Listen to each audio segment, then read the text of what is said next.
Hi happy learners, good morning. My name is Krishna and welcome back to my YouTube channel.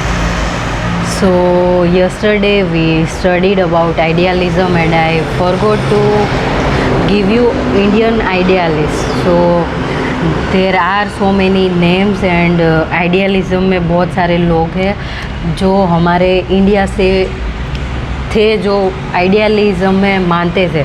तो उसमें Swami Vivekananda, Gandhi ji, Dayanand Saraswati, Aurobindo Ghosh, Radhakrishnan and Shankaracharya, ठीक है। और western philosopher में तो Socrates, Plato, Froebel, Descartes, Spinoza, Kant, Berkeley, Hegel,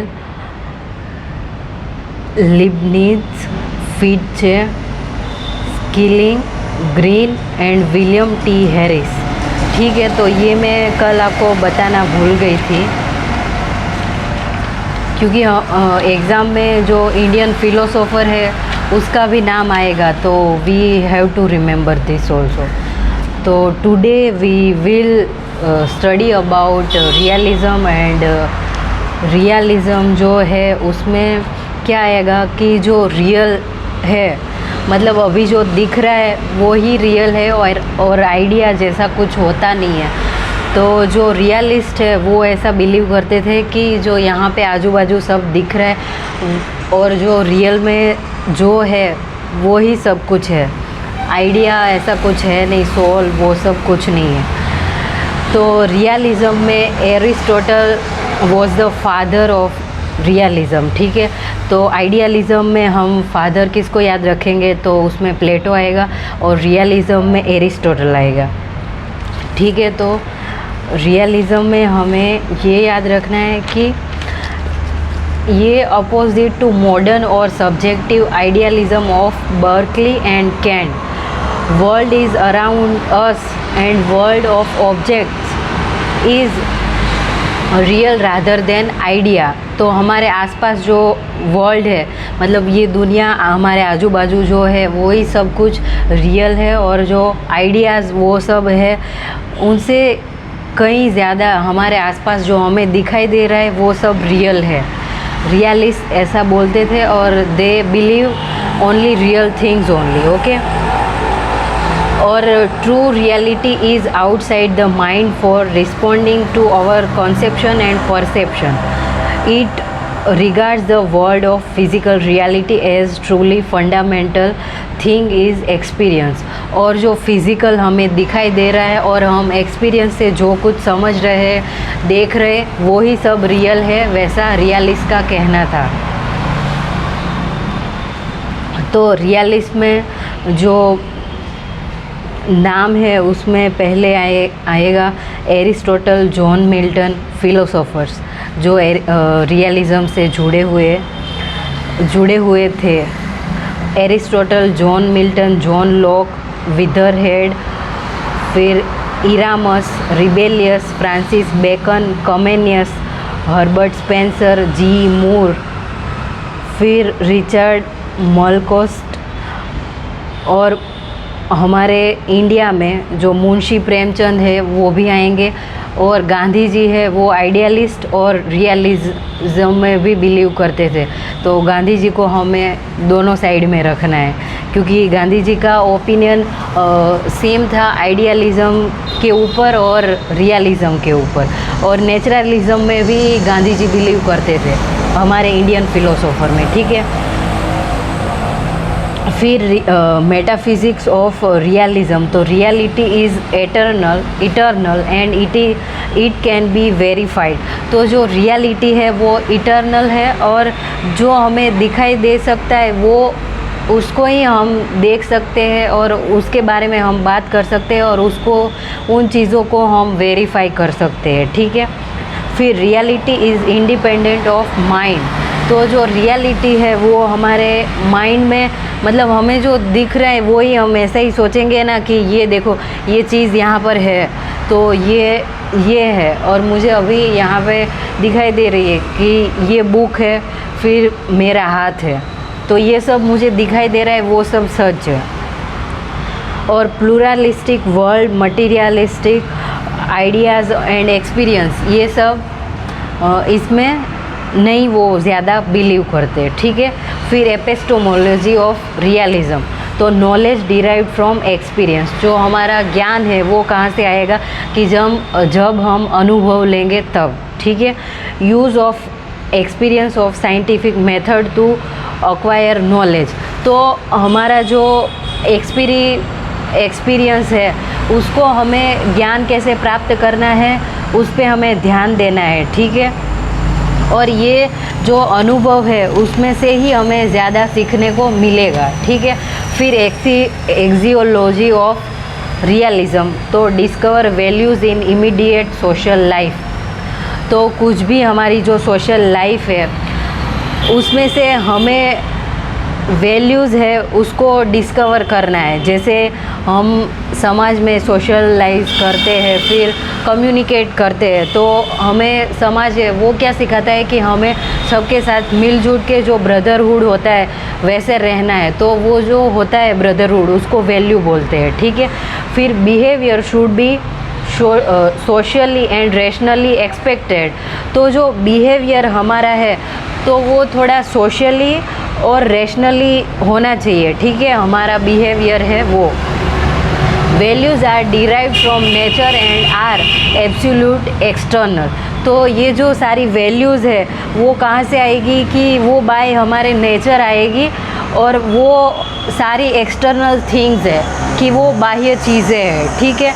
फिर forms of realism, तो forms of realism में फर्स्ट है एरिस्टोटेलियन रियलिज्म, सेकंड है रिलीजियस रियलिज्म, फिर थर्ड है मॉडर्न रियलिज्म, फिर ह्यूमनिस्टिक रियलिज्म है। तो हम पहले समझते हैं कि जो एरिस्टोटेलियन रियलिज्म है उसमें क्या है।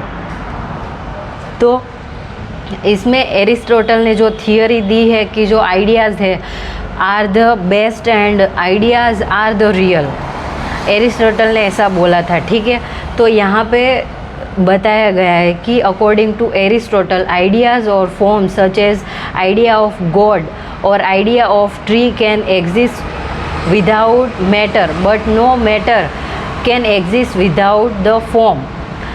Each piece of matter has universal and particular properties, तो जो एरिस्टोटल ने बताया था आइडियलिज्म में कि यहाँ पे कोई भी चीज़ है, यहाँ पे एक ट्री है, ठीक है, तो ट्री है वो यहाँ पे खड़ा है तो वो एक आइडिया है ऐसा बताया गया है। बट रियलिज्म में वो लोग क्या बिलीव करते हैं, एरिस्टोटल ने ये बोला कि यहाँ पे जो ट्री है वो यहाँ पे खड़ा है तो वो मुझे दिख रहा है, तो वो रियल है, ठीक है।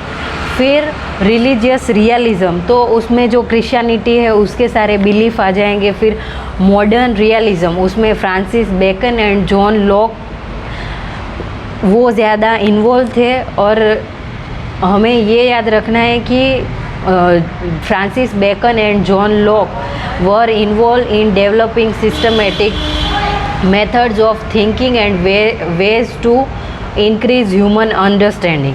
तो ये जो फ्रांसिस बेकन और जॉन लॉक है वो फिलोसोफर्स थे और वो भी रियलिज्म में बिलीव करते थे, और उनका ऐसा कहना था कि हम ज़्यादा जो हमारी थिंकिंग है उसको और जो ये ह्यूमन अंडरस्टैंडिंग है उसको ज़्यादा बढ़ावा दे, ना कि खाली आइडिया है उसको, यानी जो हमें रियल देखने को, सुनने को और जो हम महसूस करते हैं उसको ज़्यादा हम इम्पोर्टेंस दें, ठीक है। फिर ह्यूमनिस्टिक रियलिज्म, तो इसमें क्या आएगा कि this emphasise the general human welfare through education by saying that human beings are the fundamental realities in the material world, so realities of the material object must be examined in the terms of realities।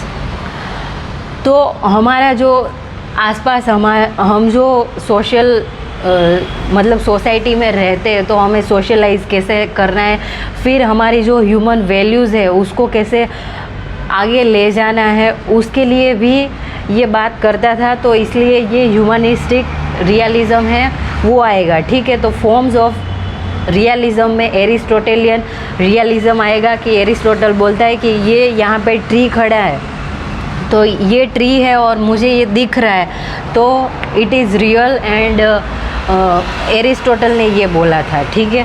फिर religious realism, modern realism and humanistic realism, ठीक है। फिर realism and education, education for the realist is perception for life, realist does not believe in general और common AIIMS of education. तो जो realist थे वो ऐसा नहीं बिलीव करते थे कि कुछ जनरल या कॉमन एम्स हो एजुकेशन के। Aims are specific to involve and his perspective. तो ऐसे एम्स यानी गोल ऐसे होने चाहिए कि जो स्पेसिफिक हो और इंडिविजुअल हो, यानी कि हम अभी शिक्षा दे रहे हैं, स्कूल में कॉलेज में शिक्षा हम दे रहे हैं, तो उसका कोई पर्टिकुलर स्पेसिफिक ऐसे गोल होना चाहिए, ठीक है। चलो हम बीएड में पढ़ाते हैं, तो बीएड क्यों किया जाता है, क्योंकि आगे हमें टीचिंग लाइन में और टीचिंग फील्ड में जाना है, तो उसका एक स्पेसिफिक गोल है कि टीचिंग लाइन में जाने के लिए you have to do BEd first, और आपको आगे प्रोफेसर बनना है तो आपको एमएड करना पड़ेगा, ठीक है, उसके ऊपर मास्टर। तो हमें पता होना चाहिए कि हमारी जो स्पेसिफिक गोल है वो क्या है और हमारी जो इंडिविजुअल नीड है वो भी क्या है, उसको भी इन्वॉल्व होना चाहिए। मतलब कि जो स्टूडेंट है उसकी इंडिविजुअल नीड्स होती है, जैसे अभी के टाइम पे ज़्यादा कैसे पढ़ना बच्चों को अच्छा लगता है स्टूडेंट को, कि हम ज़्यादा उसको प्रैक्टिकल क्वेश्चन आंसर डिबेट करें, फिर वीडियोस दिखाएं, फिर उसको पढ़ाएं, फिर हम उसके साथ ऐसे क्वेश्चन आंसर करें, तो उन लोगों को ज़्यादा इंटरेस्ट आता है। तो हमें देखना है। तो रियलिज़म है वो ऐसा बिलीव करता था कि कोई स्पेसिफिक गोल है वो होना चाहिए, और साथ में कि जो इंडिविजुअल डिफरेंस है उसको भी साथ में लेके हमें चलना है, ठीक है। फिर आगे है रियलिज़म एंड टीचर। तो रियलिज़म के मुताबिक टीचर कैसा होना चाहिए, तो teacher is in realist school must be a scholar. Scholar यानी कि जो बहुत पढ़ा लिखा हुआ है और वो बहुत ऐसे नॉलेज है वो उसने पी लिया है, यानी स्कॉलर यानी कि उसने फर्स्ट रैंक ला दी, ऐसा नहीं। उसको वो जो टीचर है उसको सारी बातें समझ में आती हो, खुद उसके पास ज्ञान हो, और उस ज्ञान को कैसे दूसरों के साथ बांटना है वो टीचर को आना चाहिए। स्कॉलर का मतलब ये होता है इन रियल, ओके। फिर they want man of high character and integrity, still they believe that they would be of no avail to children unless coupled with mastery of information. The teacher is only a guide to children. और जो realist थे वो ऐसा believe करते थे कि जो teacher है वो एकदम हाई लेवल का, मतलब उसका खुद की जो पर्सनालिटी है, उसकी खुद की पर्सनालिटी वो एकदम अच्छी होनी चाहिए, और वो खुद दूसरे लोगों को इंस्पायर कर सके और दूसरे स्टूडेंट्स का वो रोल मॉडल बन सके। फिर उसका जो स्टूडेंट का जो कैरेक्टर है उसको वो निखार सके, क्योंकि क्या होता है स्कूल और कॉलेजेस में जो हमें टीचर और जो प्रोफेसर्स हमें पढ़ाने आते थे इसलिए बोला क्योंकि right now I am not studying, मेरा सब ख़त्म हो गया है, एमए सब तो थे इसलिए बोला। तो अभी के टीचर और प्रोफेसर है वो थोड़े ज़्यादा सेंसिटिव बने हैं, बट जो पहले के टाइम पे थे तो वो टीचर्स कैसे होते थे कि वो हमें मारते थे, फिर हमें कुछ भी ऐसे बोल दिए कि तुम्हें तो कुछ आता ही नहीं है, तुम तो स्टूपिड हो, यू डोंट नो एनीथिंग, और वो हम पे चिल्ला देते थे। और अभी के टाइम पे क्या हो गया है कि स्कूल में या आप कॉलेज में कहीं पर भी आप जाओ तो आप बच्चों पे यानी स्टूडेंट पे आप चिल्ला नहीं सकते, उसको आप मार नहीं सकते, और ज़्यादा ऐसे उसको मेंटली आप हरेसमेंट नहीं कर सकते, वरना आपको स्कूल छोड़नी पड़ सकती है और आपके ऊपर भी केस हो सकता है। और मैं जहाँ एक स्कूल में थी तपोवन में, तो वहाँ भी ऐसा ही था कि you can't scream on student और you can't shout on them, like उसको स्टूडेंट है उसके सामने आप ऐसे चिल्ला नहीं सकते, उनको कुछ ऐसे बुरा लग जाए वैसा नहीं बोल सकते, और किसी को भी आपको डांटना नहीं है, कुछ नहीं करना है और अच्छे से ही बिहेव करना है। तो आई रियली एडमायर कि भाई अभी के टीचर्स और प्रोफेसर है थोड़े प्रोफेशनल बने हैं और थोड़े सेंसिटिव बने हैं, तो I really admire this thing. Okay, फिर रियलिज़म एंड करिकुलम। तो रियलिज़म एंड करिकुलम कैसा होना चाहिए? तो curriculum for the realist is the means of forming desirable habits. तो हमें जो डिज़ायरेबल हैबिट्स हमें जो लानी है वो पहले कहाँ से आएगी कि पहले हमें डेवलप करवानी है बच्चों को। जैसे मुझे मेरे स्टूडेंट में ऐसा चाहिए कि वो कल से सारे आंसर देने चाहिए मेरे क्लास में, तो पहले मुझे उनको अच्छे से समझाना पड़ेगा कि ठीक है ये मैंने पढ़ा दिया, अभी आप लोगों को समझ में आया, वो लोग बोले हाँ, तो ही मुझे आगे बढ़ना है। फिर मैं एक्सपेक्ट करूँगी कि ठीक है मैं उनको क्वेश्चन कर सकती हूँ। तो पहले उसको हैबिट में लाना है, फिर आपको ऐसे बोलना है कि ठीक है अभी मैं ये कर सकती हूँ या मैं ये कर सकता हूँ।